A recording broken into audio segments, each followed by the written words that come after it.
live and direct. And yeah, man. Hopefully no more technical difficulties because we've been having that a lot lately. The weather's been awful and it's been affecting all networks. So we'll try and do this. Yeah, that actually looks better, man. Yeah, yeah, yeah. Yeah, man. So today I'm just gonna be sharing some news. I didn't really prepare show. Usually I like prepare like a bit.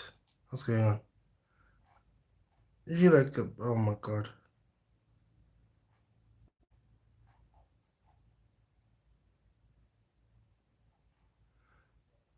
Yo man, don't do this thing.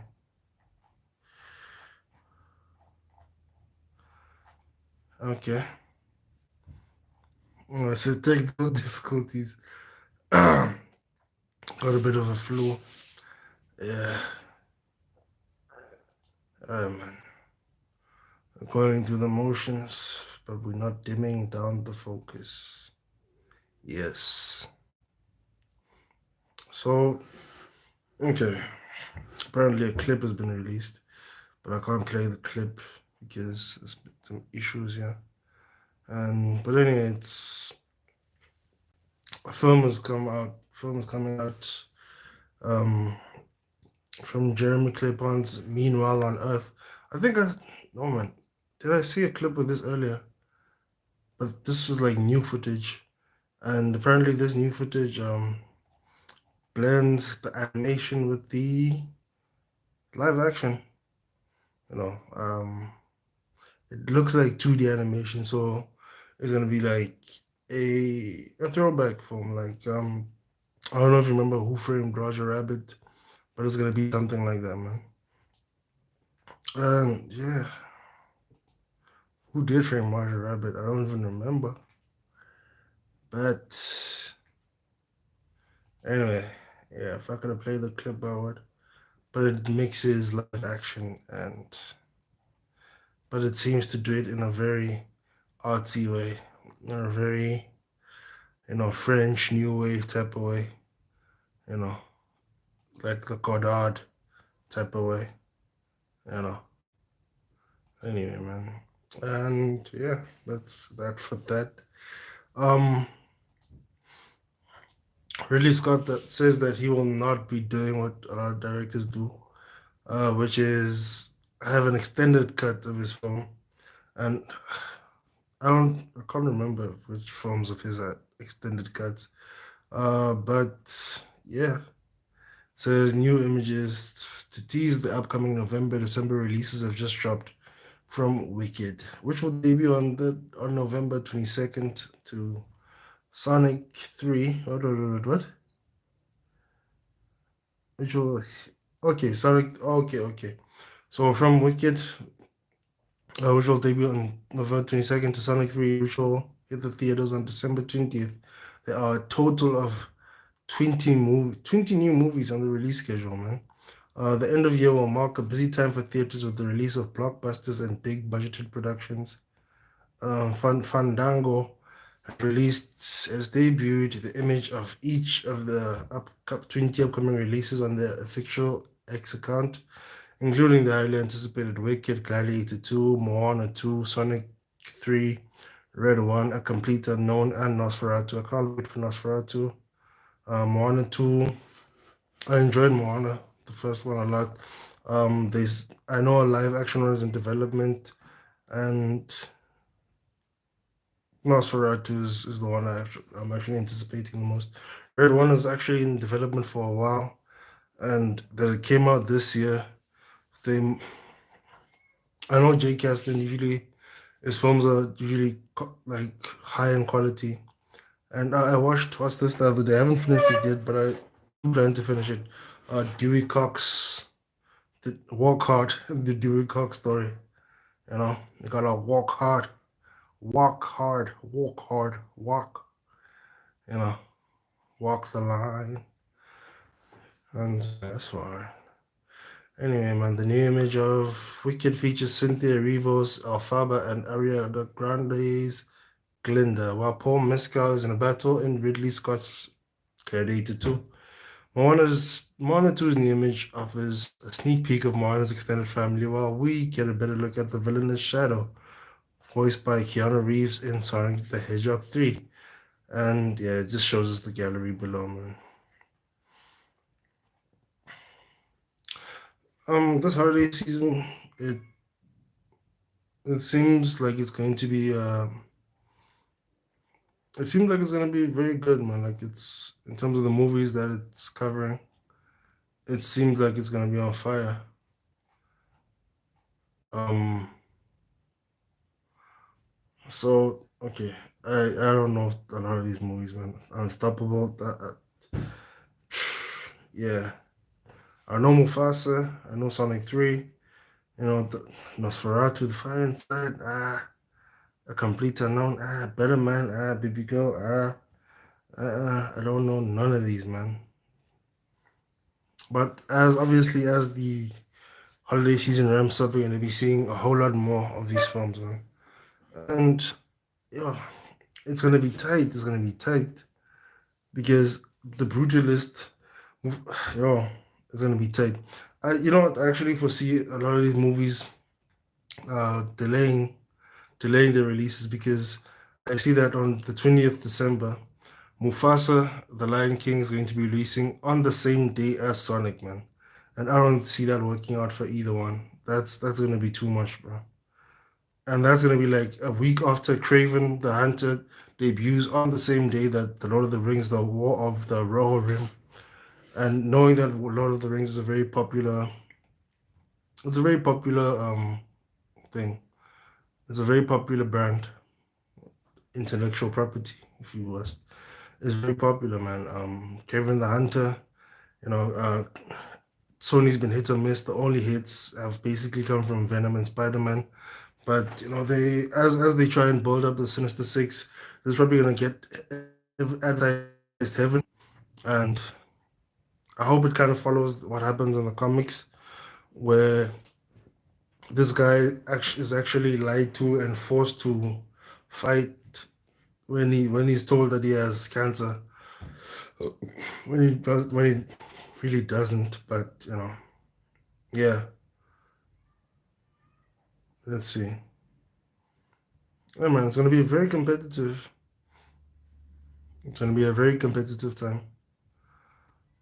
So Nosferatu, how that performs, I don't know, man. It might like this guy's style is very unfriendly for the masses. I'm not gonna lie.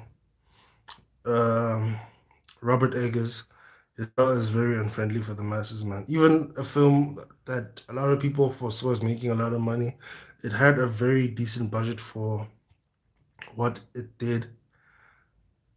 It's not it's not very user friendly. You know, it's very I don't know, man. It's very artsy, it's very serious, it's very toned down, minimalistic, visceral, raw. It's not like as entertaining as it should be, and not this actually does suit the Nosferatu film well. I don't know if it's gonna be a hit in cinemas, man. But you know, wish it well. I wish him well, man. Yeah. Anyway,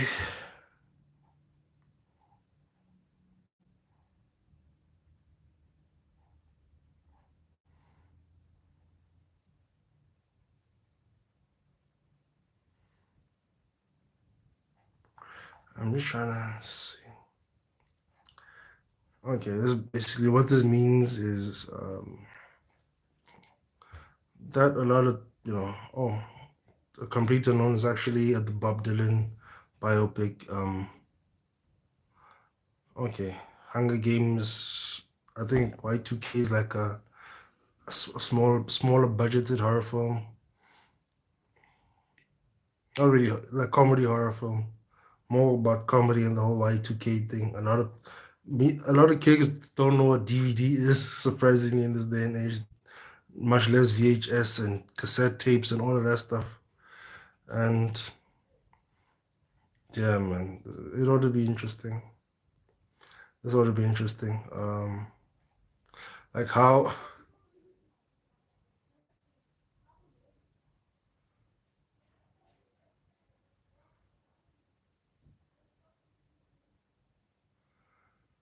Okay. Where's my phone actually? Shit. Anyway, worry about that at a later time.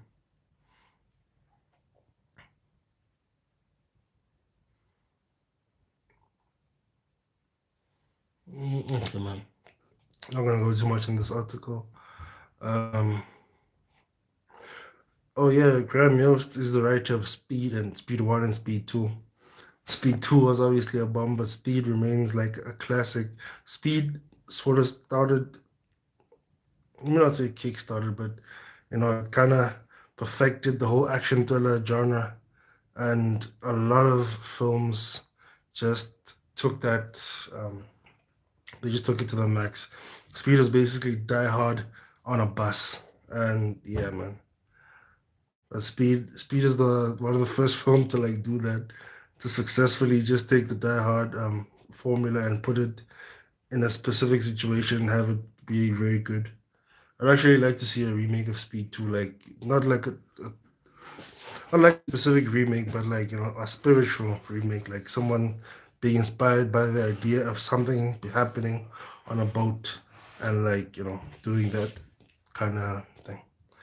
Anyway, Speed screenwriter Graham Yost offers an explanation as to why Speed 3 with Keanu Reeves and Sandra Bullock hasn't happened yet. Released in 1994, John LeBon's original film features Keanu Reeves starring as LAPD officer Jack Traven, who works Bullock's Annie, a civilian, who works with Bullock's. This is a very badly written article.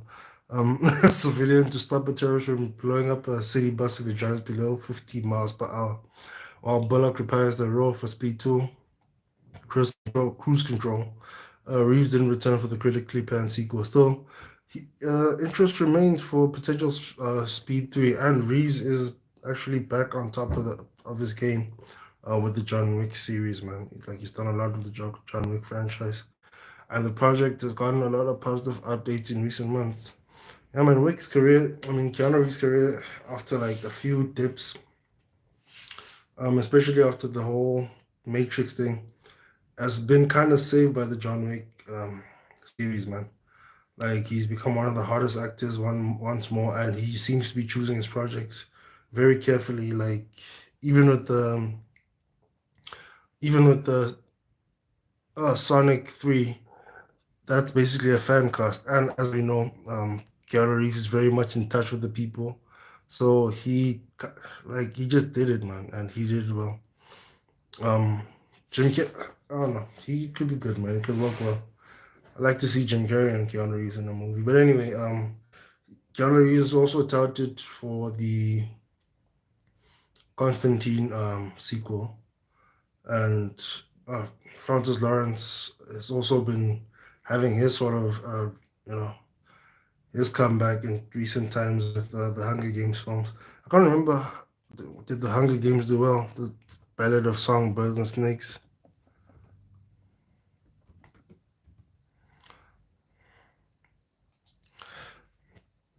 Um, I know a sequel is coming up. Most definitely.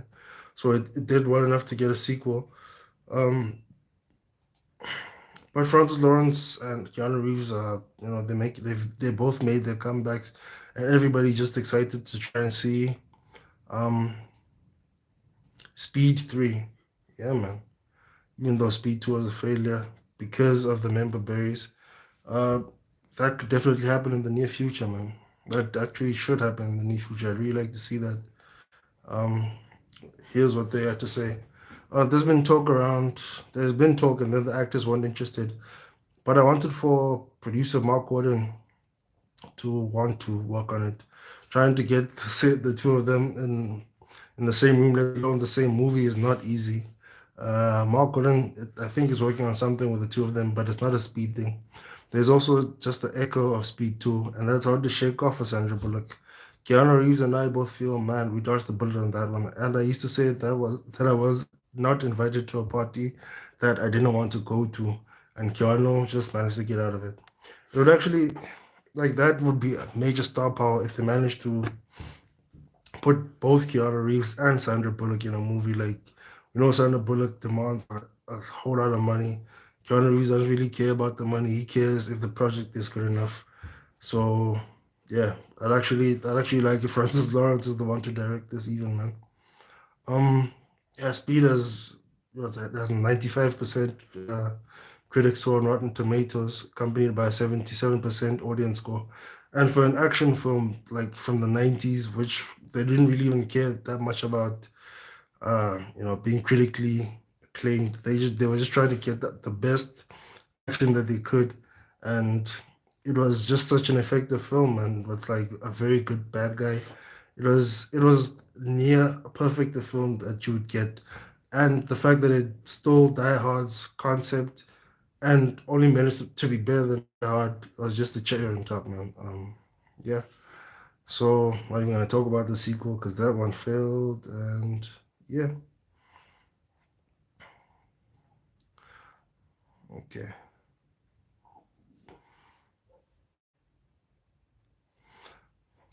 So this is basically what they think should happen if another Speed film should happen.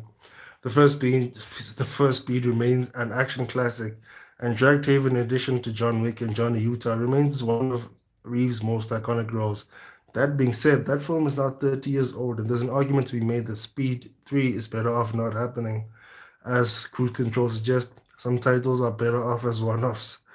Still, however, it is a strong idea. If a strong idea could be developed, it certainly could be exciting to see Reeves and Bullock back in action.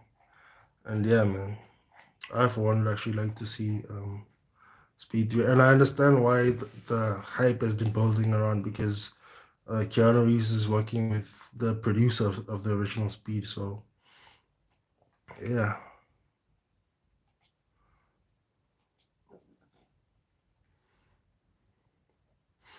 Talking about sequels to or legacy films or old films, um, The Running Man has.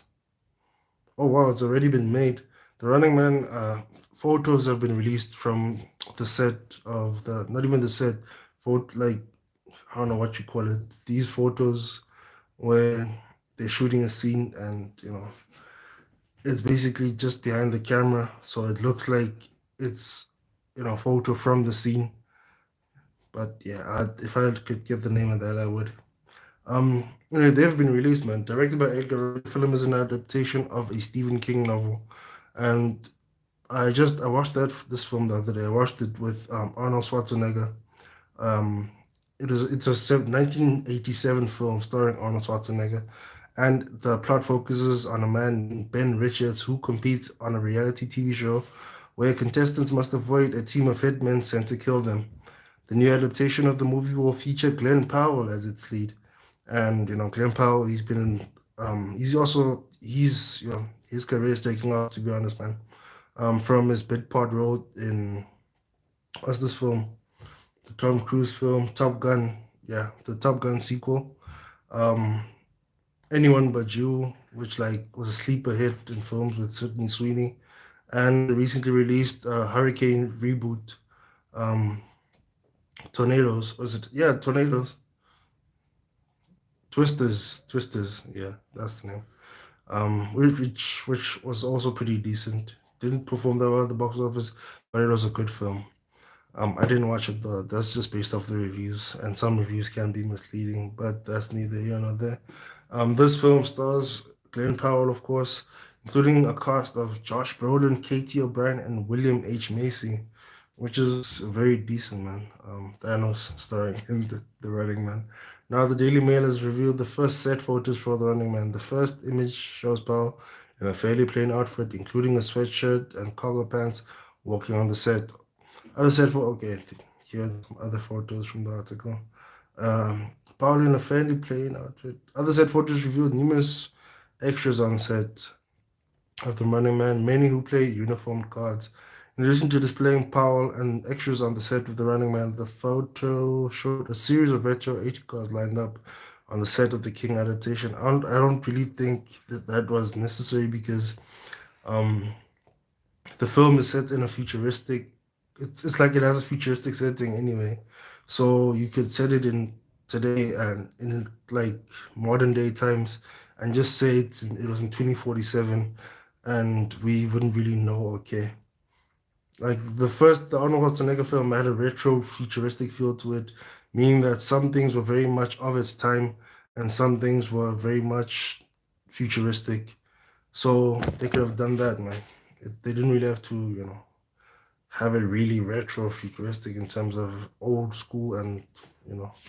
Anyway, that's neither here nor there again. Um, yeah, these images may not be a huge reveal for The Running Man, but they give a portrait of how the new adaptation will portray King's novel. The book is set in a time wherein violence is on the rise, and as a result, society exists in a police state. The sheer number of extras playing armed guards in The Running Man shows the extent to which the film is leaning into this part of its world development. Most of the universe will be unveiled as new images arrive from The Running Man. And the film will be released on November 2025, November the 21st, 2025. Yo, it's a long time to wait, man. Yeah. So these film apparently the style is going to be completely different compared to the first one. And like you could say the first one is quintessentially Stephen King in terms of how should I explain it? Stephen King likes old timey feel. So this one, I don't know, man. These pictures, they look plain-ish, which is also kind of that Stephen King. Stephen King likes the whole down to earth, played down look, but I don't think they're going overboard with the uniforms. Like in terms of what I'm seeing in terms of the sets for like the Running Man, like when the competition takes place itself, I don't think anything is that much different. So yeah,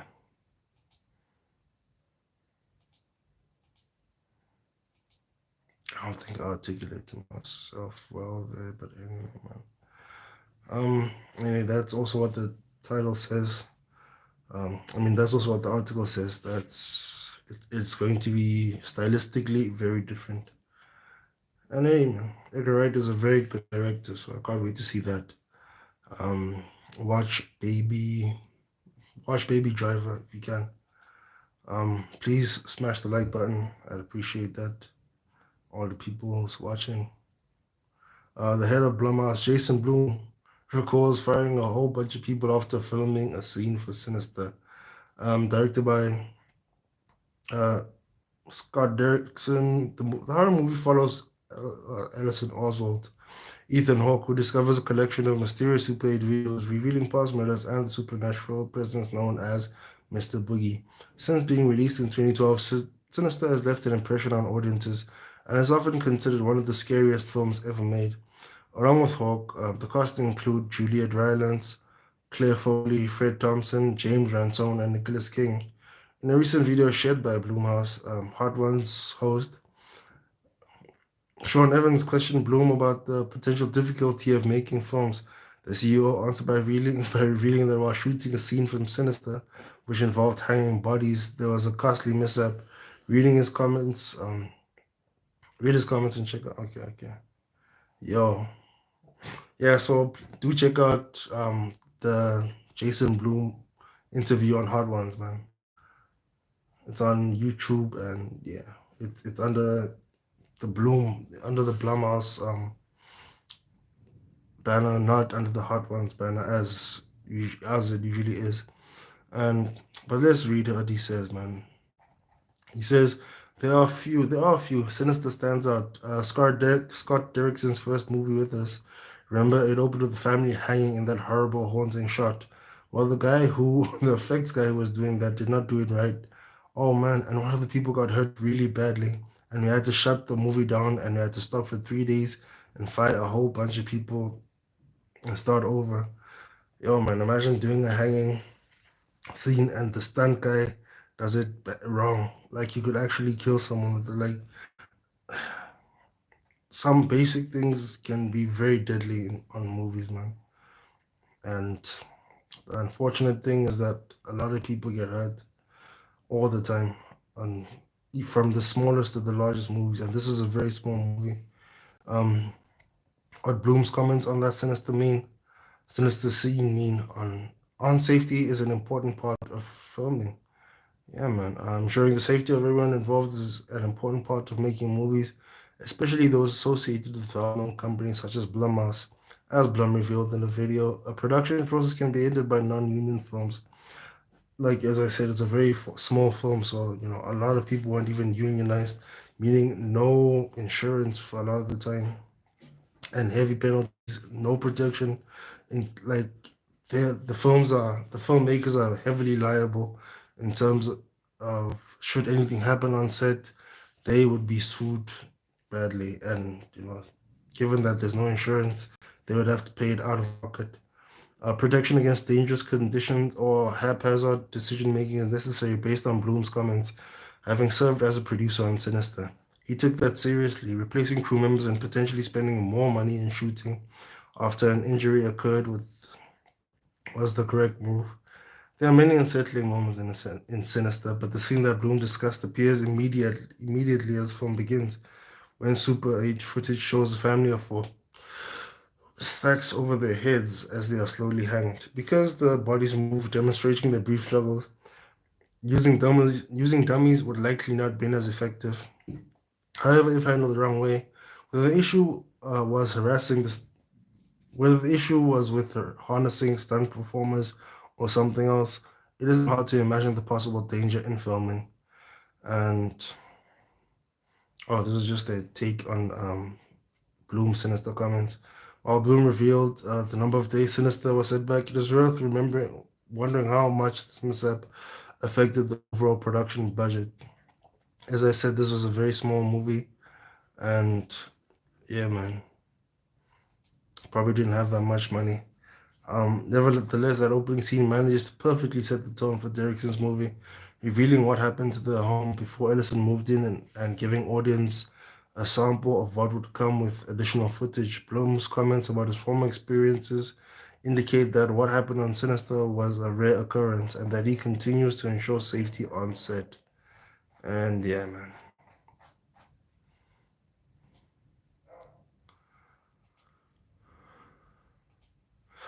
Something that I'm actually hyped for. New Showmax sci-fi film The Fix explores a dystopian Cape Town. The new Showmax original movie, that began streaming yesterday, has been praised for its Hollywood-worthy effects and style. The film portrays a troubled young model, Ella, who mutates into something non-human after consuming an illicit drug at a party. Naturally, Ella soon becomes the target of powerful factions vying to control the drug's effects. Ella is played by Grace Van Dien, best known for her role as Chrissy Cunningham in the series Stranger Things. This is a very good casting. Um, the other star of the film is is a dystopian Cape Town, shrouded in intoxicated and looking like Joburg's inner city on a winter's morning. The villain of the story is Eric O'Connor's the chairman of a pharma giant called Aethera, whose company sells a cure for the toxic air that plagues the city, but the product is one which most cannot afford. The character was intriguing, says Daniel Sherman, Fear of the Walking Dead Teen Wolf, who plays O'Connor. He's a father and businessman who has his own troubles as well as ferocious ambition and yet a very strong moral code in some respects. I always like characters that have a lot of contradictions. The cast also includes local stars like SAFTA nominee Keelan Harrison of Benelanders, Nicole Fortin, Alice Malan, Fleur de Cap, winner Tafara Jazz, oh my god, Nyatzanza from Blood and Water and Beast, Young Artist Award winner Caleb Payne, The Kissing Booth, and Warrior, and this thing, Robin Rousseau and Tina Redmond from Ludic and Savage Beauty. Okay, Kelsey Egan, who wrote and directed the Fix. This movie is an example of what local cinema is capable of. I think we should be developing projects for the international market to build a more sustainable local industry, and that is something I totally agree with, man. A lot of the times, films are like it's okay to make a film that is relatable to the area that you're shooting it in, but sometimes you have to make a film that, if it's not a genre film, like basically, okay, yeah, sometimes you have to make a genre film that would travel well besides all of the local things that are happening, because genre travels well. Horror, comedy, but even some comedies suffer because they're very localized, and a lot of the time it's local things that are happening. Slapstick comedy travels well because you don't really have to understand what is being said to follow the story. But genre as well, it's more about showing than telling. You would see what's happening and you'd follow the story in that way, even if you don't really have a grasp of the language that well. And even if the film has dubbing or subtitles, it still makes it easier if you can follow the story and it's set in a genre that can travel well. For example, sci-fi, action, you know, slapstick comedy or horror. That's why horror travels very well. That's why Malaysian, Indian, Thai, South Korean, Japanese horror travels very well. Even though you can barely understand what's being said, you see the effects of what's going on. So yeah, I think that she has it. She has that on the spot, man. She hit that on the head, 100%. And let's see what she says. We have a really strong service industry that's been making movies for international audiences for decades. It's something we're really good at, but we're reliant on international work coming to our shores to shoot. If the South African industry can develop a reputation for delivering original, commercially viable work for international markets, we'll hopefully be able to attract more international partners to produce more globally minded projects. And a big part of this is raising awareness around South African talent. Van Dien made South Africa her home while filming The Fix, and had nothing but praise for local crews and of course the mother city. I love Cape Town, and what a beautiful place to call home while filming. This is the kindest set I've ever been on in my life, and I feel very lucky to have been surrounded by such a loving cast and crew. And I can concur, man. I've worked on many projects in Cape Town, and a lot of the time, everything is it's a lot of the time working in with Cape Town crews means that your project is very professionally done, kindly handled. People will always try and understand what you're saying, or trying to get your message, or try and relay a message to you without being offensive, and trying to be as conscious of the time that they're working in, and knowing that, you know, handling people in different manners in rather kind manners, can help with the productivity of whatever you're working on. So yeah, Cape Town crews are good, man. I've worked on other sets which can be very toxic, man. All in one country. Yeah, South Africa is hectic. Um, so yeah, man. That's it. Yeah, what's this girl's name? I really should. I want to look into this movie, man. But yeah, uh, thanks for everyone who's been watching. Right now, I don't know. I'm probably just gonna tune out. Probably just gonna stream on silent mode. So yeah, thank you. Uh,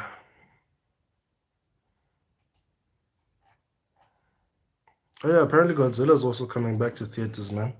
And apparently it's making bank. It is grossing quite well, because a lot of people haven't managed to see Godzilla in theaters, and I have to say that The effects, the number one, the effects of this movie are very good. Number two, the way this movie has been shot is very good. It and this movie just proves you don't need like 100, 200, 300 million to shoot a good movie, man, to tell a good story. Because this film just sometimes you get action films, or sometimes you get films which are orientated towards action, which some a lot of the time that action feels empty, feels like it's short, it's very short on substance. And a lot of the times, and then sometimes you just get films like Godzilla Minus One, which even though they give you action, you, yo man, that action it packs a punch. It comes with so much emotion for the characters.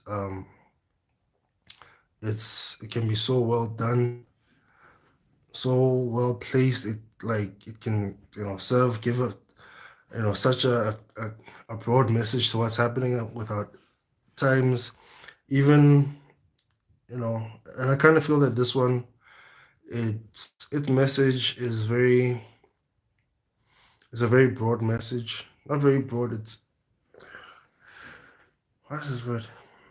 The time in which this message can be told is very broad. This message could be told in 1998 or 2028, and it will still have the same effect of what's currently going on in our world. And yeah, man, that is what this film actually achieves well. So yeah, I'm actually I'm actually very pleased with this film. So yeah, man. If you're able to catch Godzilla Minus One, it's a very, very good film. And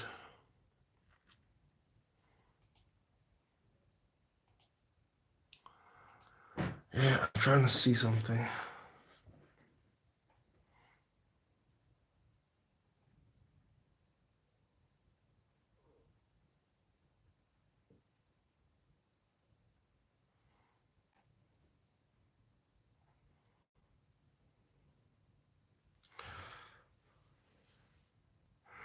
Okay.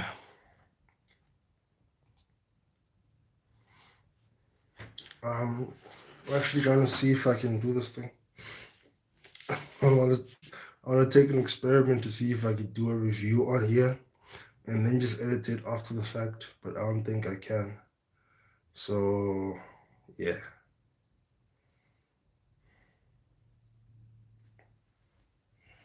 Yes, people. That is me for the day. I'm not good.